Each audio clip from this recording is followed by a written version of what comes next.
Good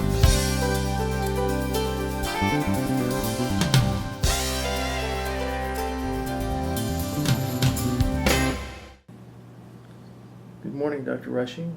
If you could tell us a little about your background, including birthplace, education, family background, etc. Just give us a little overview of that, where you were born, dates would be good. Well, I was born 90 years ago today in rural Brown County up in central Texas, of course, to a young farming couple. We lived out in the east part of Brown County.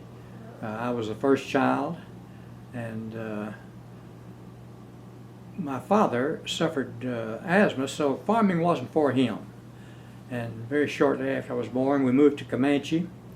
He went to work with his uncle in a small retail grocery, community grocery type thing, and he was also post office messenger in Comanche, meaning he carried the mail between the railroad and the post office in those days. Interesting enough, in college I had the same job in Brownwood for about 2 or 3 years. We moved shortly after I was born to Comanche, where you had to be 7 years old to start the public school. And I was 6 in 1927, and there was a small kindergarten, and my parents sent me to this kindergarten in 1927, and that's where I got my first formal education. My father died during that year. We moved back out to Brown County to live with my maternal grandparents. And my first public school was a little country school called Antioch.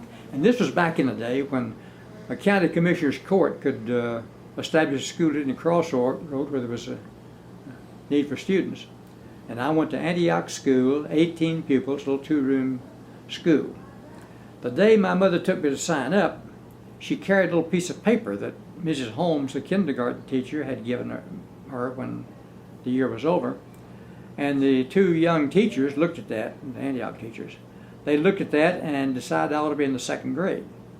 So my first experience in public education was skipping the 1st grade. And I suppose it didn't hurt me much. I seemed to compensate for that somewhere along the way. I went to the blanket school after the consolidation of Antioch and graduated in 1938, and an 11th grade school. I played with the first football team that Blanket ever had, 1937. We won 1 game, not a huge record. And I started at Howard Payne College in the fall of 1938. I really had signed up to go to a business college in Brownwood, where you went, for 9 months, and you were trained enough to go out and get a job as a file clerk or something like that. But the pastor of my little Baptist church out there in East Brown County was a Howard Payne student, and he convinced me I ought to go to Howard Payne, and that's where I went. And attended school there at Howard Payne over a period of 4 years. Editor of the yearbook 2 of those years, and World War II came along, and I managed to get in the service after several tries, and I finally got a waiver to get in. And when I came back from the service, only had to go to school a few weeks to get my degree. So that pretty much sums up bring me up through the early years. But basically, I'm a small town guy that enjoy being in that kind of category. Can you tell us just briefly a little bit about your military service?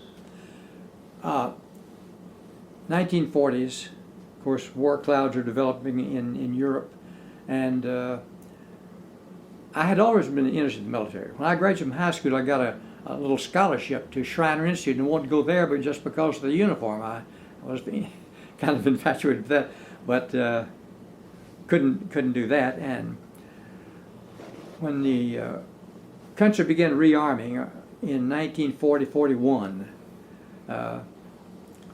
I tried every branch of the service to get into the reserve, as many college students did, and I flunked all the exams.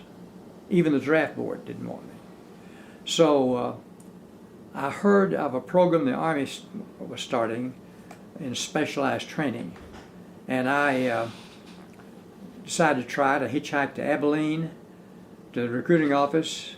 I got there, they gave me the physical, filled out all the forms, gave me an examination of some sort of that I recall, and then advised me that I was turned down because I couldn't see out of my left eye. Well, as the Army officer was telling me that I was denied enlistment, another officer walked by and he said, by the way, he said, can't we take some people in that program on limited service? And they looked it up in the regs. Yes, they could. He said, would you take limited service? I'll take anything. So I walked out of there with my ID card, which is back on the side of my computer, I think now, listed me as Private Joe Bob Rushing in the Air Force, in the Army Reserve. And went to basic training while I was there. The Army did away with limited service, so I walked out of basic training as classified as a rifleman. Went to, was assigned to a division, and the day I got there, they apparently just needed someone in one of their medical detachments. And with my background in chemistry, maybe they saw that, and they made a medic out of me. And I did that throughout my Army career, through World War II. I was a medic with the anti-tank company of the 342nd Infantry in Europe. And our division was sent to Europe primarily, well, entirely because of the Battle of the Bulge in December of 1916, December 16th, 1945, when the Germans attacked through the Ardennes Forest. We were in California training for the Pacific in the invasion of Japan. Shipped us over across countries, troop trains and ships to Europe. And I was in Europe for about the last 100 days of the war there. Then the 1st Division brought back, and we deployed to the Pacific. But they dropped the atom bomb on the way to the Pacific. So what I did was spend 7 months in the Philippines, now in medical supply. And my job was primarily to deliver medical supplies to Filipino Army units up in the hills on Luzon, things of that sort. So had a pretty broad experience in the military, but I can't say it was spectacular in any sense of the word. Very interesting history, military history. Now, and when I might add to that, when the Korean War broke out in 1950, I had just begun my doctoral program at the University of Texas, and I thought, well, they may call me back to active duty for some reason, so I went down to the recruiting office, Air Force recruiting office, got the application forms, went back out to my dormitory, filled out the application form, and was proofreading it, and I saw the blank where it said, for what rank are you applying? I had written down 2nd Lieutenant. And I thought, hey, I started at the bottom last time, didn't get very far, I got to Corporal. I erased that and put down 1st Lieutenant. They gave it to me. So I spent 21 years in the Air Force Reserve. So when you got back from the war, you went to, you used the GI Bill, went to graduate school. Tell us a little bit about your graduate school experience, then we'll get back to your childhood briefly. In 1942, when I enlisted, I was much closer to a bachelor's degree than I realized. And when I came back, I enrolled in Howard Payne in the summer school of 1946. They had a 9-week summer term. And I enrolled in full course load on the GI Bill. In August, I went to the dean's office to check my records to see what I had to take. I thought I had to go one more semester. And the dean checked my records, and I think there'd maybe been some degree changes, the degree requirement changes. And some journalism had not been placed on my record from my yearbook editing. And so when he had finished getting all that recorded, he said, Rushing, you just graduated. He said, go over to the office somewhere over there on the campus and get you a cap and gown. And so that night I walked across stage and got a Bachelor of Arts degree. And then I had no intention of teaching, but stumbled into it accidentally, and decided I wanted to be in school administration. As a chemistry teacher, I loved it, but if anybody was making any money, it was the principal down the hallway. I certainly wasn't. So I moved into school administration, discovered the community college when I became principal at Ranger, Texas, and went to the University of Texas. I had earned my master's degree at East Texas while teaching over in Mount Pleasant. And so I went to the University of Texas after learning about community colleges.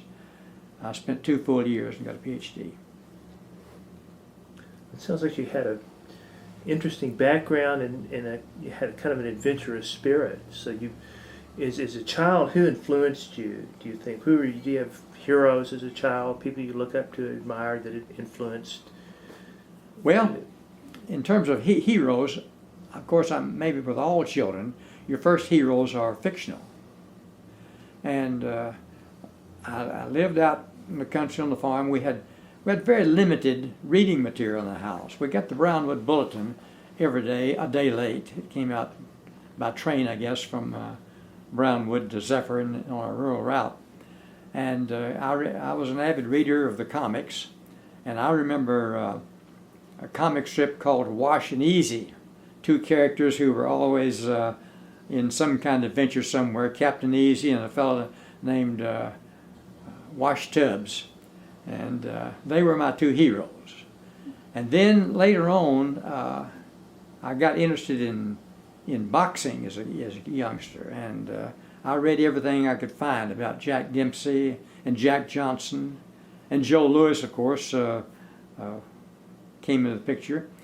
And as a matter of fact, the first sports event I ever heard on the radio, and we had just gotten a radio, we had no electricity at that time out there, so we had an old battery-powered radio, was the Joe Louis Max Schmeling fight.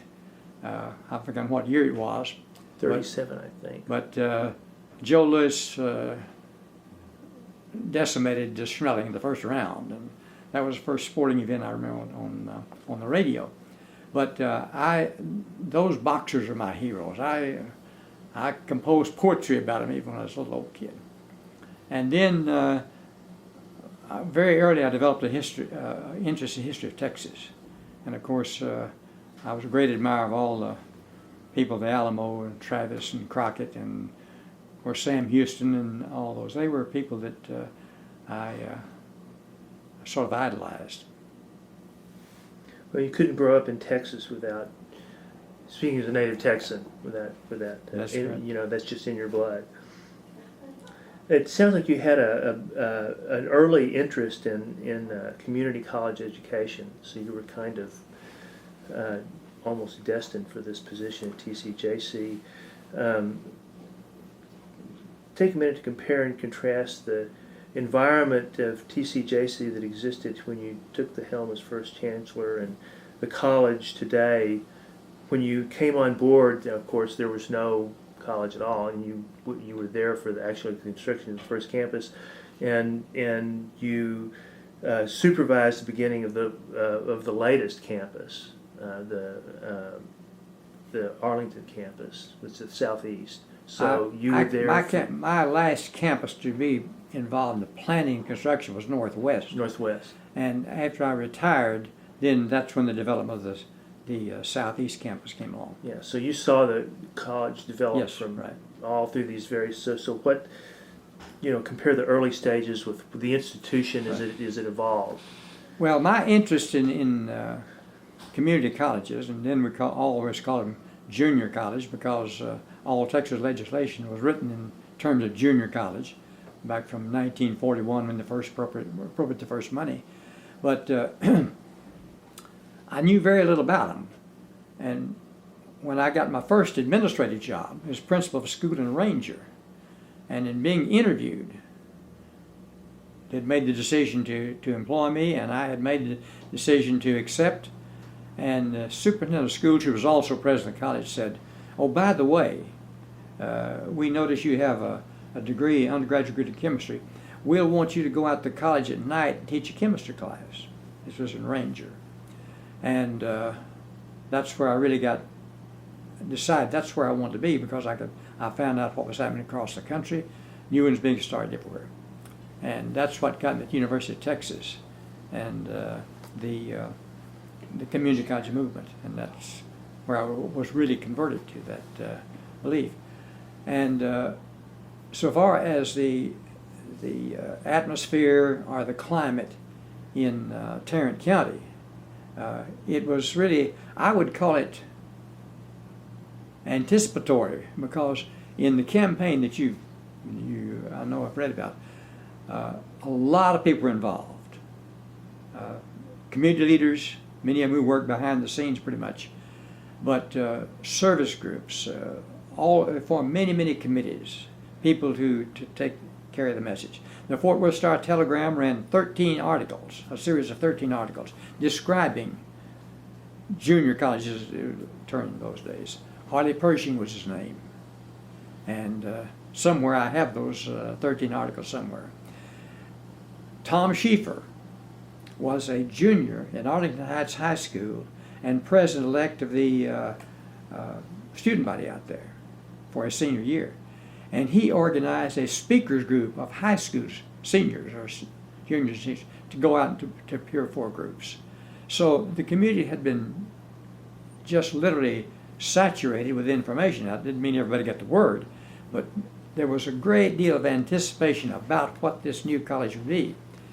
And when I arrived there in November of 1965, just about every day I was before some group somewhere explaining what I've envisioned, what the board envisioned the college would be like, what curriculum would be. One of the interesting things, the question came up that the college had been sold largely on the basis of its impact on the economy, technical education, career education. And I'd almost always get a question in those early weeks, I don't suppose you'll have anything like art and music. And my response was always this, any institution that does not emphasize the arts and the humanities doesn't deserve the name college. And we started off from the very beginning with very strong programs in those fields. So it was really a great experience to face the community and try to interpret what the leadership had envisioned when they called for the election to form the college district. So it sounds like your vision of a community college was pretty much what it became. It was, and it's a kind of a gateway to higher learning and not a trade school, which Right. is kind of what Yes. people envision. And that was I faced that when I first arrived there, because that was a good selling point. The career training, trade school type was really stressed, but I think we had to develop the concept of a comprehensive community college. So if a young person today asks you about the importance of attending college or the importance of the humanities as part of a college education, say somebody that had some questions about the value of a college education, how would you respond? I would not respond as I would have a number of years ago, when you could say, look, if you go to college and get a degree, you can earn this many more dollars than if you just stop at high school. I certainly have always encouraged people to go to college in whatever form it might be, not just simply to get a credential of some sort, a degree or certificate, which those are important. But to me, as much as anything, it's developing a habit of lifelong learning, and not to stop at any certain point with a degree or a document certifying your expertise in some field. I think to me, that's one of the most important things. I still haven't broken my habit of going to college, and I took 2 classes this last year at Texas A&M Central Texas. My history, my military history interest overcame everything else. And I audited a course in European history 1919 to 1945, and a course in the spring I did a course in U.S. military history. So yeah, at 90 you can still go to school if you want to. This next question gets us kind of back to the notion of heroes, maybe in a more contemporary sense. If you had an opportunity to invite anyone living or dead to a dinner party, who would you invite and why, and what would be on the menu? To pick somebody to invite for dinner, anybody I could have. That's the toughest question you've posed yet. Anything else I can talk about it, but I really had to give some thought to that. And you know, being with my interest in the military, you think of George Patton and Dwight Eisenhower and Audie Murphy and any number of names. Winston Churchill would always come to mind. I thought about Carl Sandburg and the way he could use words in describing, for example, Lincoln's funeral train back to Springfield. Very moving document. As a matter of fact, I just a couple of years ago I reread all of Sandburg's Lincoln series. And of course there are religious figures in the past and present. You think of the people you'd like to meet face to face. But I ended up with one that probably wouldn't be the greatest dinner guest. And I guess this grew out of the fact that of what we're facing in the country today and the problems we have, both financial and sociological. I picked John Adams. John Adams was not, as I said, he might not have been a most pleasant dinner guest. A professor of mine, one of the greatest professors I ever had, was Newton Edwards. Many years, University of Chicago History Department, and then, fortunate for me, finished up his career at the University of Texas, and I was able to have 2 classes with him. And I remember the day that Dr. Edwards said,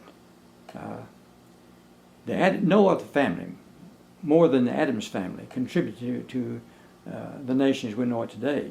But nobody was ever so unpleasant about it. Sam and John Quincy, they weren't exactly personality people, but I thought about John Adams and his struggles to get loans from Netherlands and France, and spent months and months and years away from his family, and was always a stabilizing force in politics as the Congress was shaping up. Disagreed with a lot of people that would be, I guess, considered liberals in those days. I would like to have, over a luncheon table or dinner table, ask him what he really thought about Thomas Jefferson. They had a great correspondence, mostly John Adams doing the writing, but and what his relationship was with George Washington during the time he was Vice President, George Washington. So I think that would have been my choice if I had that, just to see what John Adams would think about contemporary United States of America. Adams, they were a difficult family. There's a book about John Quincy called "Arguing About Slavery." Are you familiar with that? No, I have not seen that. I would recommend that. He was the defense counsel for the Yes. slave ship. Right. Yes. It's a brilliant book about his involvement in the anti-slavery. Oh, and I did see the documentary on that, I believe. Yeah, Yes. that made me think of that when you mentioned. He was a difficult man. Right. Last question about your legacy. How would you like to be remembered? And I would broaden that into, looking back on your career as an educator, what would you consider your most important contributions and the most satisfying aspects of your work? A lot of good things. And looking back and on the career and how I would like to be remembered. I think, to sum it up, I would say I'd like to be remembered as someone who made a difference, particularly in the field of the community college. And I don't mean by that I built several campuses and was a founding CEO of two colleges, two of the best ones in the country today. That's a great satisfaction, but I think that more than that, I like to think that I made some contribution to enabling other people to become leaders in the field. And I'm talking about Irma Johnson, I'm talking about C.A. Robertson, I'm talking about Don Newberry, Jan LaCroix, and several others who came to us, stayed for a while, and I hope I was somewhat of a mentor to them, and they went out to make their impact. And I think that it's kind of a multiplying factor, and I think that's probably the most satisfying.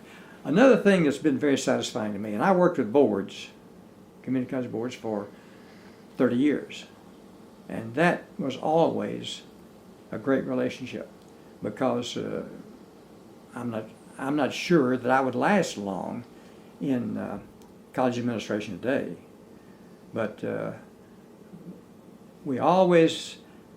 boards and I always had clear understanding of our roles, and some board members over the years really helped me to understand that. When I was named president of Broward Community College in Fort Lauderdale, to go down and start that little college in 1960, I had just for the first time had a lengthy conversation with Dr. Walter Prescott Webb at the University of Texas. I never had a class with Dr. Webb when I was down there, but I had met him and had heard him speak a few times. And he and I had breakfast one morning, and just because the restaurant was full and he had an empty space at his table, he asked me to join him. And he mailed me a copy of the University of Texas Graduate Quarterly, and it contained the speech that Dr. Webb had given at the inauguration of Jack Wolf at University of Texas Arlington. And he named the speech, and I may still have that catalog somewhere. We're talking 1959-60. He entitled the speech, "Man on the Seesaw." And he depicted the college president as standing in the middle of a seesaw, and the faculty on one end, and the board of trustees or board of regents on the other, and the president's most important job, to oversimplify, was to keep those two separated. Not separated physically, but separated in terms of understanding of their roles. And I enjoyed that, I think, throughout the 30 years as my college presidenting.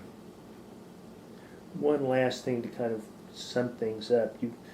Your experience, your professional experience with the community college world kind of traces it from its early beginnings. I mean, it had been around for a while, but and now the community college is kind of coming to its own. Right. So you've seen it evolve into something quite probably different from the early years. So what do you see in store for the future of the community college as an institution and its role, educational role in the future? For a number of reasons. Now, I'll say this: when I retired, I really retired, and I began raising cattle and doing nothing, and have not really kept up with things, but I do watch it very carefully from the outside and have a keen interest. We still have some of the same problems that community colleges have had since their existence. We have those ideas that it's junior to something.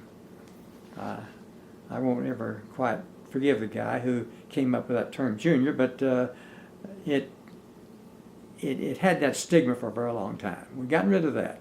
And I think now more and more, particularly people in policy positions, are seeing this as really, it is a unique segment of American education. We got the graduate school from Europe, we got the elementary schools from Europe, secondary schools, but the community college is a unique American institution.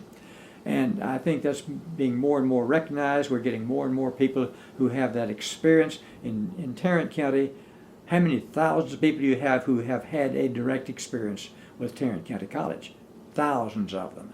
And I think that as time goes on, and economic pressures are part of this too, the college, the two-year college is going to become far more important than it is now, and more people are going to go into it. We still have the problem in this nation of, I think it's more of a parental problem than it is a student problem, of people who have a desire to see their offspring, and this is laudable, I don't criticize this, having a degree from a quality institution. And sometimes I think they don't really understand the word quality. But I think more and more people are going to see the community college as being a high quality institution. And so I've facetiously suggested from time to time that maybe what we ought to do when a couple has a new baby, give them a bachelor's degree from the college of their choice, and then from that point on we worry about the education. But that's, of course, doesn't work. Well, thank you, Dr. Rushing. Appreciate your time. Well, thank you for coming down. Enjoyed having you here. Okay, before we wrap up then, now that he's finished his questions, now I've got some questions for you. Very good. And if you would just keep looking at Okay. Tom when you talk. Going back to TCC, the beginnings of TCC, could you talk about the early years, your involvement, and some of the challenges that you guys faced to even get the college going, and just talk about, kind of work through a little bit of the campuses up to Northwest as far as your involvement, and then how it kind of progressed from, the college even just came about. And much of the work in getting the college started, or getting the idea out there, getting a legal framework, formation of a district and voting a tax base, much of that was done a few weeks before I got there. And but that didn't solve all the problems. The detailed problems began when we began planning and construction and getting the college open, getting a faculty. At that time, the nation was building on the average, about one new community college a week. And there was big demand for faculty members and administrators. And so first of all, assembling a staff that I thought was appropriate for Tarrant County and appropriate for the kind of institution we want to develop. We began selecting faculty from anywhere, all over the country. We had certain positions. I had one idea that I needed, for example, a chief business officer who knew Texas law, who knew Texas finance, and could come in and have that background behind him, and found that in C.A. Robertson. So that was, putting that first faculty of 100 together was a great experience. Loved every minute of it. And just as a little sideline, in 1961 I hired a young man out of Ball State University, sight unseen. Only person I ever hired without an interview as far as I know. And hired him in Fort Lauderdale. He came down, he taught art. I left. He went back to graduate school later, and on the first list of faculty members that came across my desk in 1966 as we were getting staffed up was the name Will Kern. And you may know Will. He retired a few years ago, but he taught art on the South Campus all those years. But that was really a great challenge and a great, which was really a lot of fun of assembling the faculty and staff. We ran into minor problems, really. It turned out to be minor problems. We had construction problems a few times. We had a few strikes along the way. Getting the South Campus was probably one of the best organized of all of our construction projects. We had a local contractor, we had local architects, good weather, and got that campus open in September '65. Northeast was a different problem. We got up there, we had a strike. It held up the construction several weeks, maybe several months, but we got it open and saved money on construction costs enough to, I think, to build a swimming pool. So those kinds of things came along. We had very few. We had some people in the community who were not too enthusiastic about the college, I suppose, and they had a lot of questions, but we were able to cope with them and answer the questions to their satisfaction. I faced a few pretty hostile audiences, but not very many. We just missed most of that. But we had a few personnel problems. In hiring as many people we did, we made a few mistakes.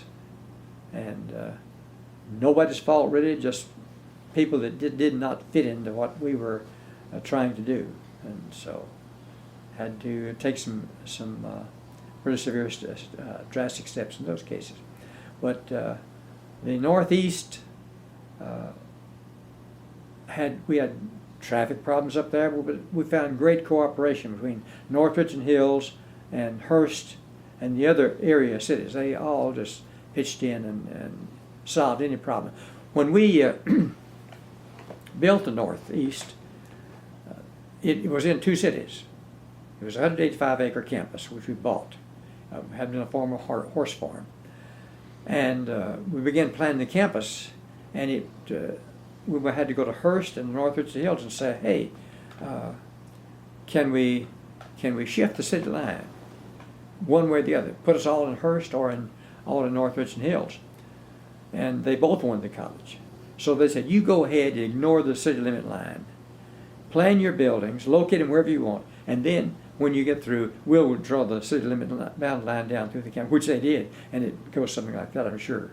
They may have moved it since to miss the building, I'm not sure. But we just had great cooperation in solving problems like that. Utilities, they went all out to perhaps enlarge a sewer line or do whatever's necessary to help solve the problems.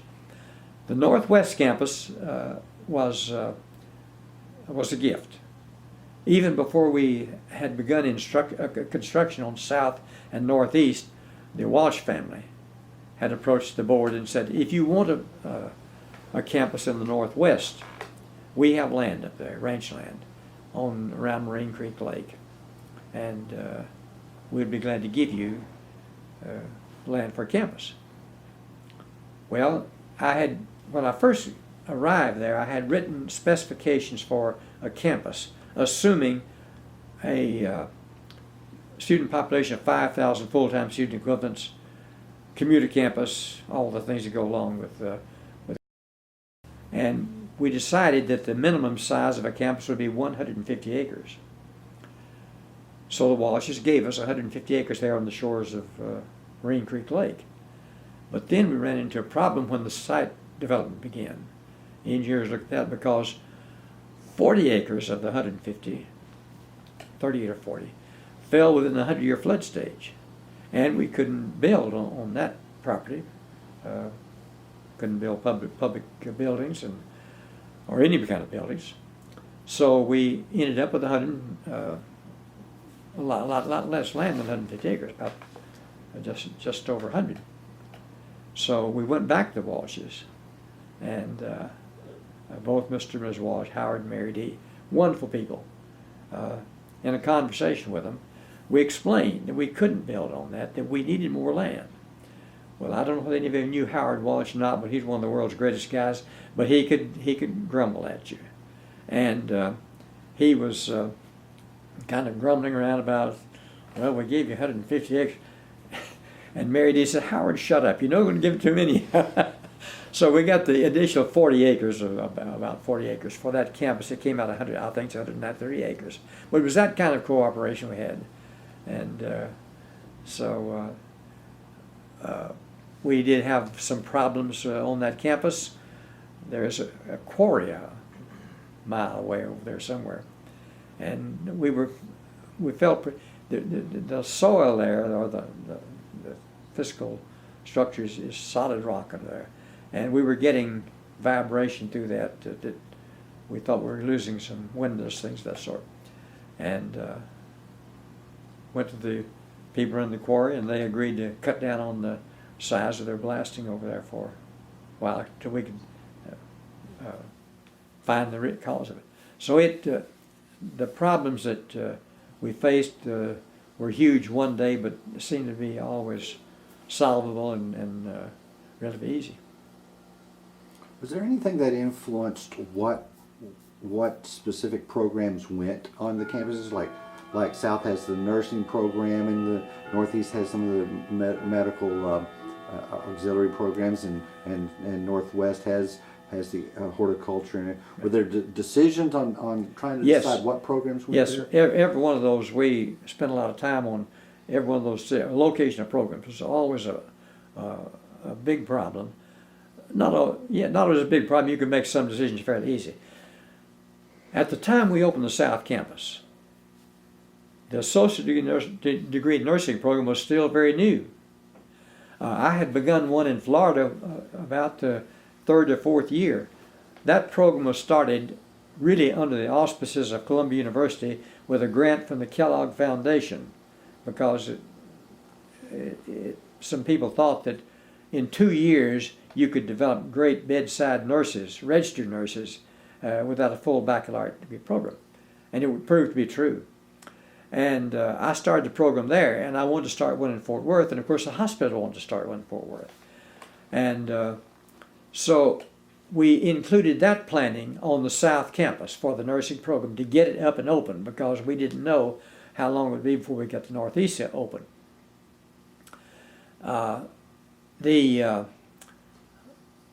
I might say about the nursing program, every community with hospitals wanted it.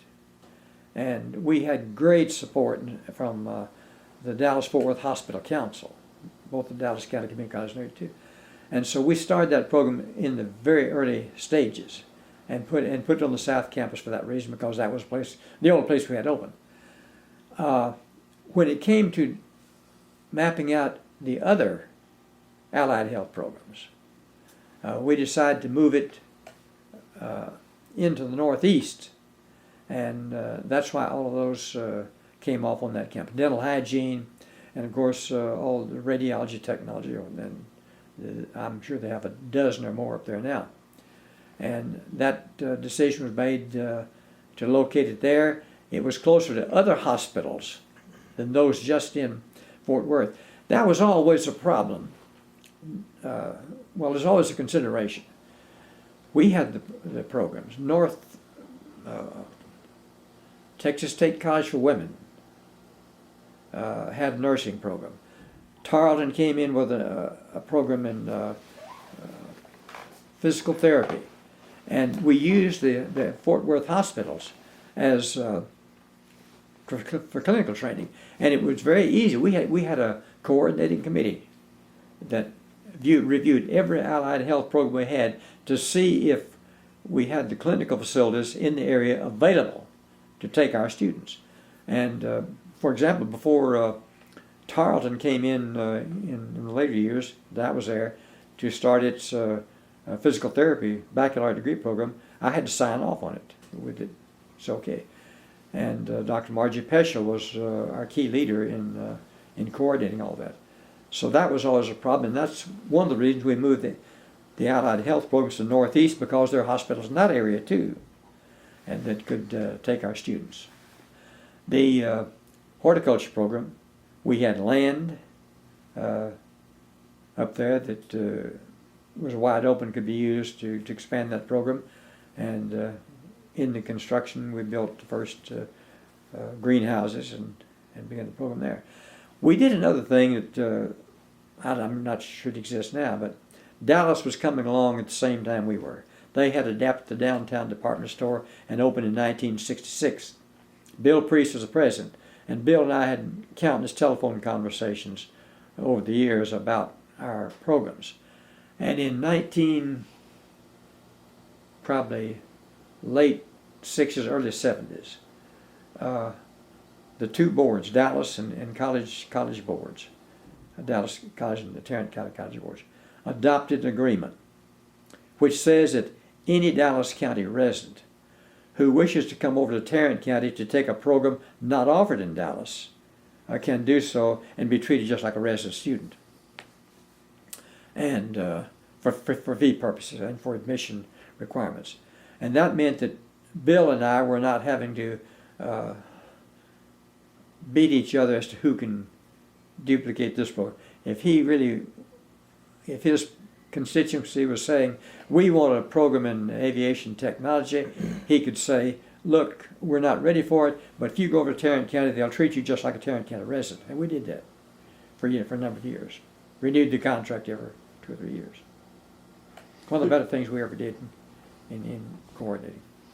Whose idea, or how did the fire academy and the police academy come about on the Northwest campus? The police academy, there was a police academy run by the North Central Texas Council of Governments, I believe it was called, may still be there, I'm not sure. They began a police academy for the cities and the county, and the cities did not have a police academy. Arlington had a police academy. Fort Worth had a very fine police academy.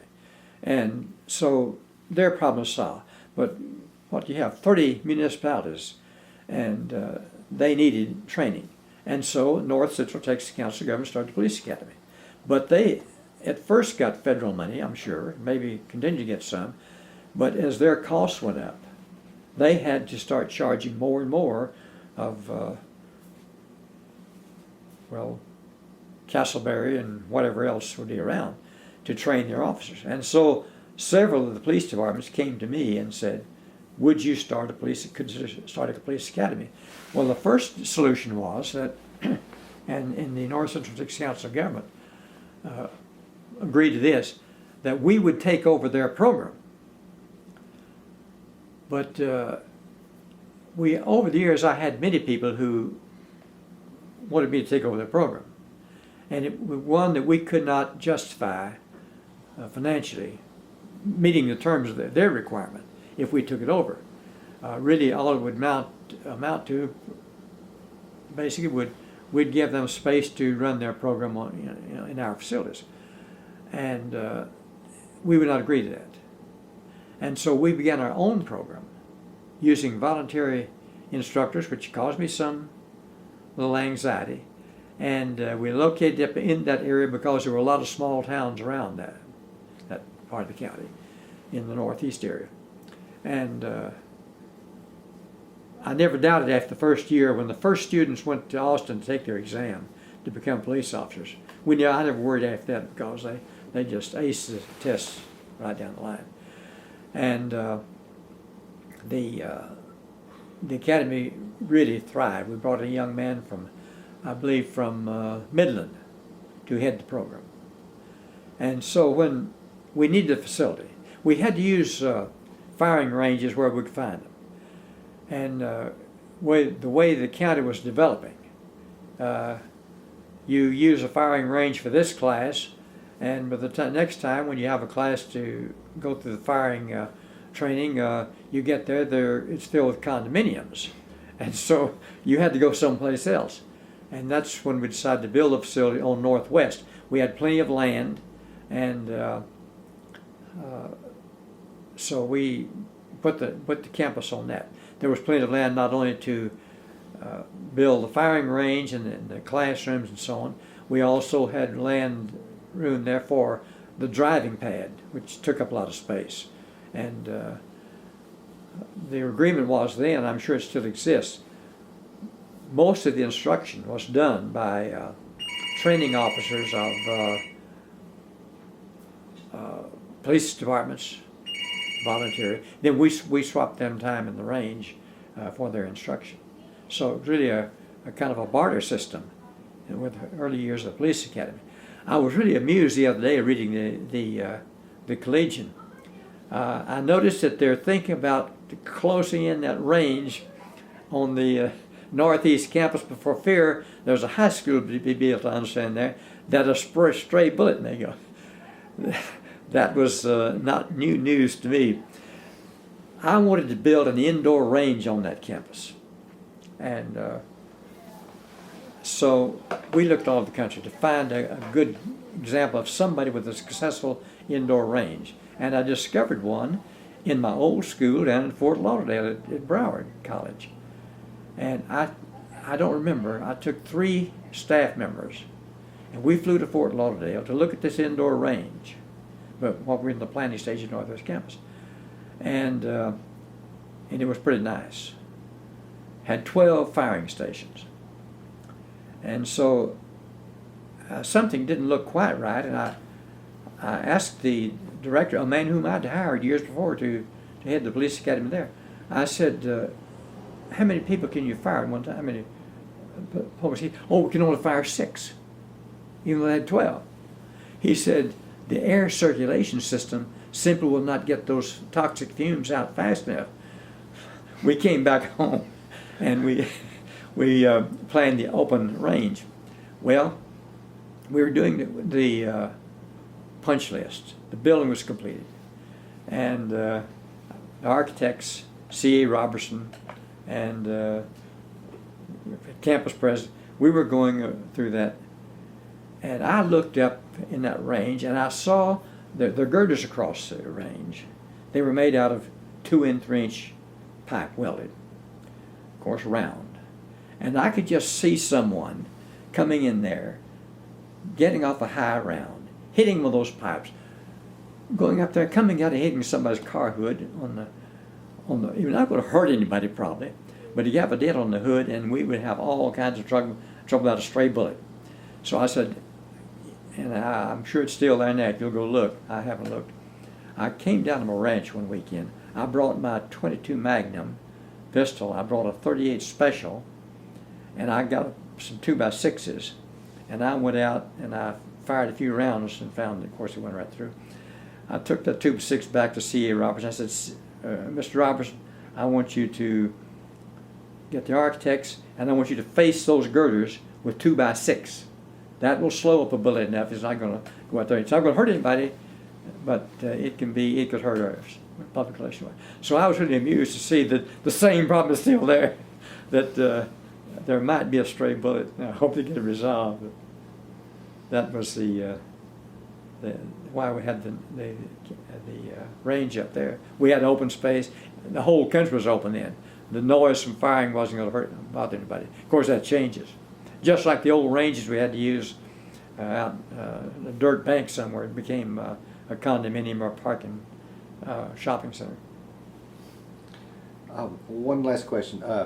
Your relationship with Dr. Bell, Yes. because it was such a long. Right. I mean, he was I guess he was the president of the board almost the whole time you were chancellor.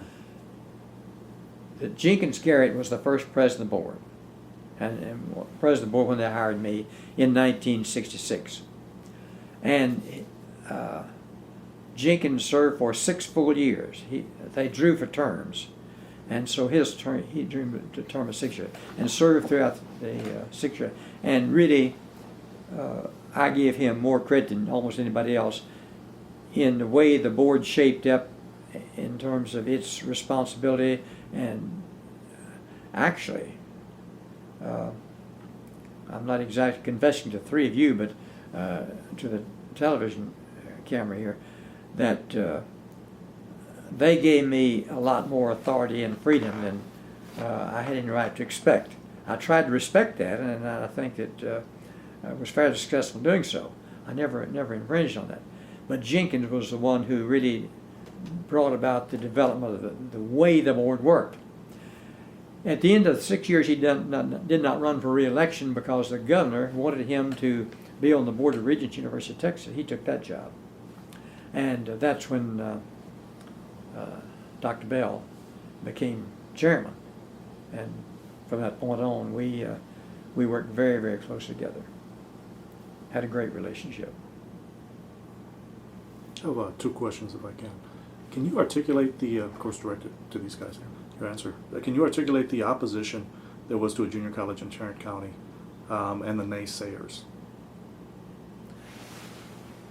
The opposition to the formation of the college? Mm-hmm. It was there, yes, it was organized.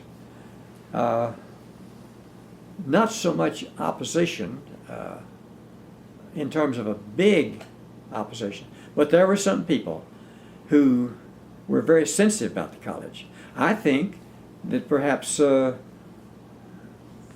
faculty members at the existing universities had some concern.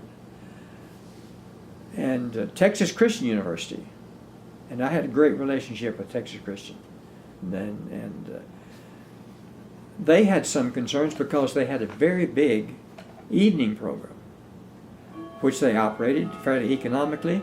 It was a financial asset to them, and they could see a new community college coming along could wipe out their freshman sophomore classes with $5 per hour tuition. And so I hardly would describe that as opposition but concern. I think there was some concern expressed at University of Texas Arlington, maybe not exactly in the same way, but in some of their lower division departments of predominant lower division. So that atmosphere existed. I don't know of anybody who openly came out and objected to the college because it was going to cost more money, because it was going to be relatively small. And then very interesting things happened. Dr. Magruder Sadler was chancellor of Texas Christian University, and Dr. Lawson was president of Texas Wesleyan. And in the campaign, they both came out and publicly endorsed the formation of the college district. And that was a great asset. Instead of coming out against it, they endorsed it. Now, in fact, when we did open our evening program, particularly after the first year, we got the evening program up and operating. TCU pretty much closed down its lower division courses, but there were also some people who ran a separate slate of officers, candidates officers for the board of trustees. And if you have that book that Don Kennard put together, I think it's described in there. And several prominent people, particularly in the African American community, were placed on the board. Good people. A dentist, I remember, was one of them, and they appeared on the ballot. But the 6 people who were being promoted by, I'd say, the community college committees that had been formed, they won the election. But it didn't take long for those people who were running in opposition to them to come around. We had a great relationship with them. As a matter of fact, the wife of that dentist, who was one of the first candidates, was on our faculty for many, many years. Great faculty member. The South Campus came up at the height of the civil rights movement. Did you guys have any civil rights issues, or was that something you guys had addressed before the opening of enrollment of campus? Actually, in the civil rights issues of that time, and they were very much in the picture. The city of Fort Worth had done a great deal to face that issue before a lot of other cities did.